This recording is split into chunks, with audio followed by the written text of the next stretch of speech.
दोस्तों नमस्कार। VK knowledge electrical में आप सभी का स्वागत है। आइए दोस्तों, आप सभी एक बार फिर हमारे साथ जुड़ जाइए। आज एक बार फिर इलेक्ट्रिशियन थ्योरी के लाइव क्वेश्चंस को हम सॉल्व करेंगे। दोस्तों ये हमारा लाइव टेस्ट नंबर 10 है, यानी लगातार हम पर डे, और कोशिश रहती है यही हमेशा 7:30 बजे का समय रहता है। जिनको भी आप में से नोटिफिकेशन मिल रहा है, आप सभी जुड़ जाइए हमारे साथ और आपके अपने सवाल चेक कर सकते हैं कि कितने सही हुए। वीडियो जब कंप्लीट हो जाए तो कमेंट ज़रूर करना हमें फाइनल स्कोर कि आपके कितने सही हुए इसमें से। और मिक्स क्वेश्चन है, इसलिए एक तरह से एज ए टेस्ट ही इसे आप टैकल करें, ताकि अचानक कोई नया क्वेश्चन आता है तो आप कितना अटेंड कर पाते हैं आपको अच्छे से समझ में आ जाए। वीडियो को लाइक ज़रूर करें, सभी से रिक्वेस्ट है, विनम्र निवेदन है सभी से, प्लीज़ वीडियो को लाइक करें। बहुत मेहनत करते हैं, ऐसे क्वेश्चन ढूंढ कर लाते हैं। और डिस्क्रिप्शन में लिंक है, आप टेलीग्राम चैनल को ज्वाइन कीजिए, वहाँ पर आपको इनकी पीडीएफ मिलती रहती है। आज 9 नंबर टेस्ट की पीडीएफ डाल दी जाएगी, ये 10वां चल रहा है। जब 11वां होगा तो 10 नंबर टेस्ट की पीडीएफ भी डाल दी जाएगी। तो आइए आप सभी क्वेश्चंस की शुरुआत करते हैं। चलिए, सवाल नंबर 1 आपकी स्क्रीन पर है कि एक इंडक्शन मोटर में घर्षण और वायु हानियाँ कितनी होती है। फ्रिक्शन एंड विंडेज लॉस जो होता है वो लगभग कितना होता है। अच्छा क्वेश्चन है, नया क्वेश्चन भी है, कमेंट कीजिए। निर्धारित आउटपुट का कितना होता है, 1% कि 0.01% कि 5% या 10%। दोस्तों ये फिक्स है, वैसे याद रखना, दोबारा जब भी इस तरह का क्वेश्चन सामने आ जाए तो सीधा आपको आंसर करना है, कहीं भी सोचने की ज़रूरत नहीं है। आंसर इसका ए आएगा, 1% ऑफ रेटेड आउटपुट, यानी निर्धारित आउटपुट की 1% घर्षण और वायु हानियाँ लगभग उसमें पाई जाती है। नेक्स्ट हमारा क्वेश्चन है कि परिपथ की कुल चालकता ज्ञात कीजिए, फाइंड द टोटल कंडक्टेंस। दोस्तों आपको एक सर्किट दिखा रहा हूँ मैं, और उसमें अपन को डिफरेंट वैल्यू दी हुई है। इन वैल्यूज़ को देखकर आपको टोटल कंडक्टेंस कैलकुलेट करनी है, यानी जी इक्वल टोटल कंडक्टेंस का प्रतीक जी होता है ना, वो कैलकुलेट करनी है। ये 5 साइमन है, ये 20 साइमन है, और ये 6 साइमन का है। तो देख लीजिए आपके सामने 5 और 20 के दो रेजिस्टेंस सीरीज में जुड़े हुए हैं, जिनकी चालकता 5 साइमन 20 साइमन है। वहीं इनके साथ 6 साइमन चालकता वाला एक रेजिस्टेंस पैरेलल में जुड़ा हुआ है। कीजिए आंसर की तैयारी। ऑप्शन आपकी स्क्रीन पर मैं अब दे देता हूँ। ये है आपके सामने ऑप्शन दोस्तों, 10 साइमन, 20 साइमन, 25 साइमन और 30 साइमन। तो देख लीजिए इनमें से कौन सा बन रहा है। एक बार फिर डायग्राम आपकी स्क्रीन पर आ रहा है। देखिए दोस्तों, होता क्या है कि जो चालकता होती है ना, वो सीरीज में घटती है और पैरेलल में जुड़ती है, राइट। तो ये जो 5 और 20 है ना, इसकी जब आप कैलकुलेट करेंगे दोस्तों तो ये 4 ही साइमन आएगी। कैसे, 1/5 प्लस 1/20 से निकालना पड़ेगा। ये 4 साइमन और 6 साइमन दोनों सीरीज में जुड़ी हुई है। टोटल कंडक्टेंस की वैल्यू आएगी 10 साइमन, यानी आपका जो आंसर है वो ए ऑप्शन रहेगा। जिसका भी ए ऑप्शन आ रहा है बिल्कुल आपका उत्तर सही है।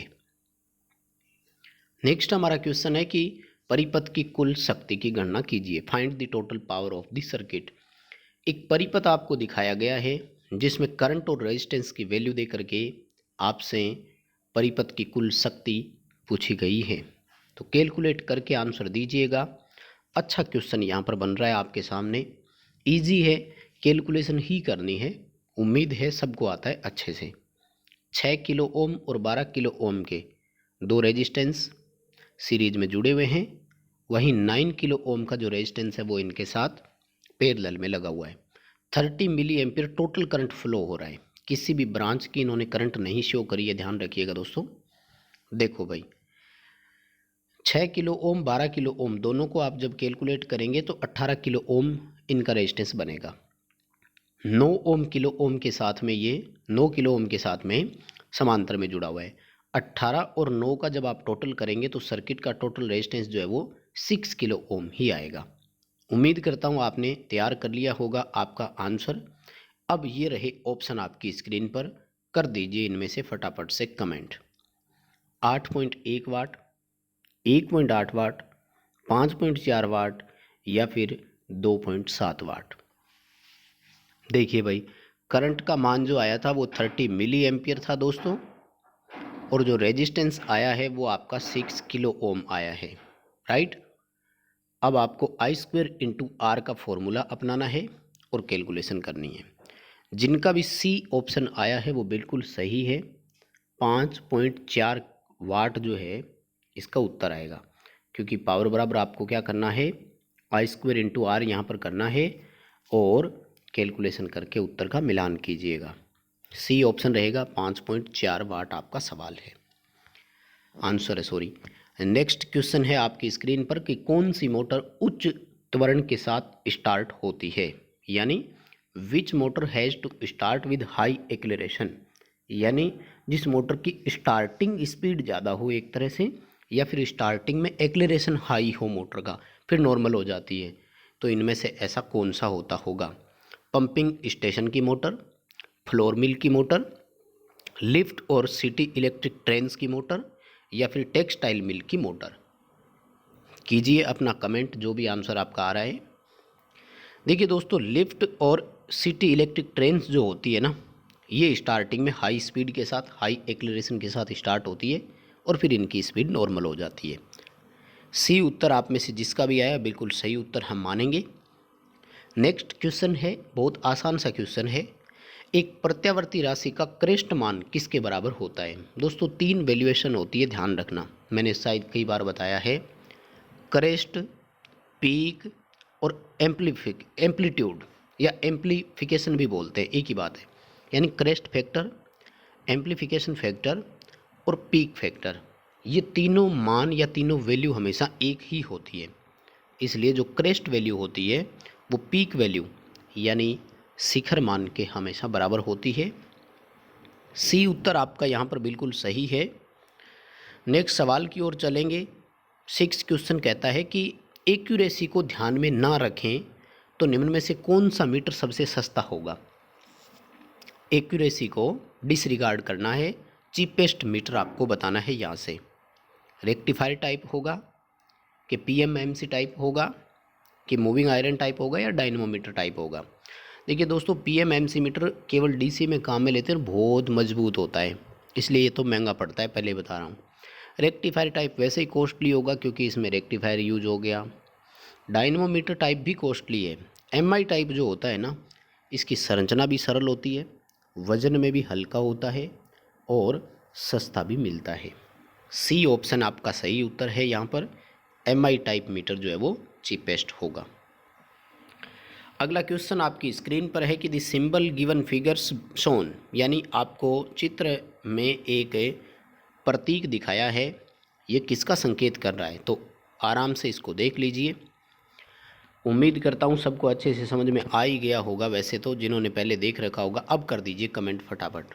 क्या ये डीयूएल स्टार्टर है, क्या ये मोटर का स्टार्टर है, या फिर स्टार डेल्टा स्टार्टर है, या फिर ऑटो ट्रांसफॉर्मर स्टार्टर है? बता दीजिए ये क्या है। देखिए दोस्तों, ये जो बॉक्स होता है ना, ये बॉक्स स्टार्टर का होता है, ठीक है। अब यहाँ पर लिखा हुआ होता है डीयूएल स्टार्टर होता है, तो डीयूएल, ऑटो ट्रांसफार्मर हो तो फिर ट्रांसफार्मर की टेपिंग होती है। इसमें देखिए आप ध्यान से, ये डेल्टा का निशान है और ये बीच में स्टार का निशान है, यानी ये स्टार्टर है। और कौन सा है? स्टार डेल्टा स्टार्टर है। सी ऑप्शन आपका यहाँ पर बिल्कुल सही है। आप में से जिसका भी उत्तर आया बिल्कुल सही है। 8वां सवाल आपकी स्क्रीन पर है कि ब्रश के पॉजिटिव और नेगेटिव सेट के बीच में कैसा अंतर होना चाहिए? अनंत होना चाहिए कि असमान होना चाहिए, एक समान अंतर होना चाहिए कि शून्य अंतर होना चाहिए, यानी कोई अंतर नहीं होना चाहिए? The difference between positive and negative set of brushes should be, ब्रशों के धनात्मक और ऋणात्मक सेट के बीच अंतर हमेशा एक बराबर होना चाहिए दोस्तों। सी आएगा, इक्वल होना चाहिए। यानी 5 स्लॉट के बाद में नेगेटिव ब्रश आ रहा है, 5 सेगमेंट के बाद, तो 5 सेगमेंट के बाद पॉजिटिव, फिर 5 सेगमेंट के बाद नेगेटिव, जहां 2 या 2 से अधिक ब्रश लगाए जाते हैं तब। सी ऑप्शन आपका सही आया है, यहाँ पर उत्तर बिल्कुल इक्वल होना चाहिए। नेक्स्ट हमारा सवाल है कि एक अल्टरनेटर के वोल्टेज रेगुलेशन पर लीडिंग पावर फैक्टर का क्या प्रभाव होगा। सिंपल सा क्वेश्चन है, फटाफट से आंसर कर दीजिए। यानी भार कैपेसिटिव प्रकार का है, उसका पावर फैक्टर लीडिंग है, तो अल्टरनेटर के वोल्टेज रेगुलेशन पर उसका इफेक्ट कैसा होगा, हमें ये बताइए। कि जो वोल्टेज रेगुलेशन है उसके मान में कोई परिवर्तन नहीं आएगा, वो स्थिर रहेगा, या वो मान प्रकृति में घटती हुई प्रकृति का होगा, या रिमेन सेम यानी वही रहेगा मान में, या फिर ग्रोइंग इन नेचर।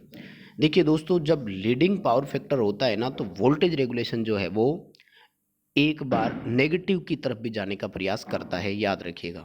यानी डिक्रीजिंग इन नेचर आएगा, प्रकृति में घटता हुआ माना जाता है। वो नेचर जो होती है ना उसकी, वो डिक्रीजिंग आएगी, प्रकृति में घटता हुआ माना जाता है वोल्टेज रेगुलेशन।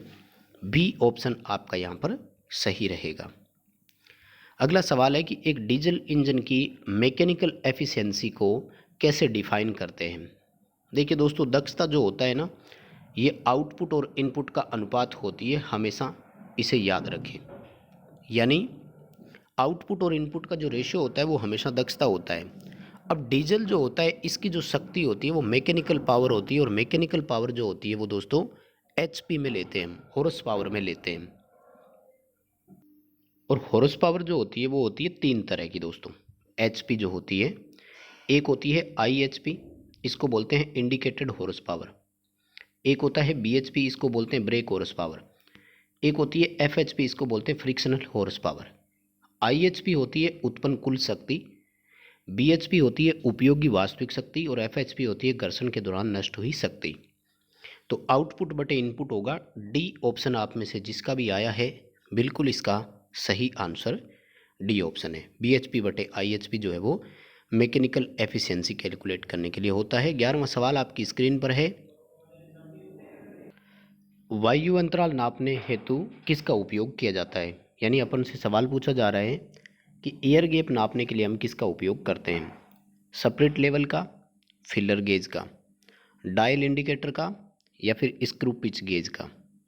ठीक है, ये क्वेश्चन मैं पहले करवा चुका हूँ दोस्तों, हो सकता है आप में से किसी को इसका आंसर पहले से पता हो। जब हमने एमजी सेट पढ़ाया था उस समय आपको ये करवाया था। फिलर गेज जो होता है वो एयर गैप नापने के काम आता है। बी ऑप्शन इसका सही रहेगा। और जो स्पिरिट लेवल है, ये एक तरह से दो तलों की सपाटता की जांच, यानी लेवल बराबर है कि नहीं, उसकी जांच के लिए यूज किया जाता है। और स्क्रू पिच गेज जो होता है, ये पिच की गेज नापने के काम आता है। जो स्क्रू होता है उसमें थ्रेड है ना, उसकी गेज कितनी है। अगला क्वेश्चन आपकी स्क्रीन पर है कि एक अर्थ का प्रतिरोध किस पर निर्भर नहीं करता। यानी अर्थ रेजिस्टेंस जो है वो डज नॉट डिपेंड्स, किस पर डिपेंड नहीं करता। तापमान पर, प्रचालन समय पर, नमी पर, या अर्थ इलेक्ट्रोड की गहराई पर।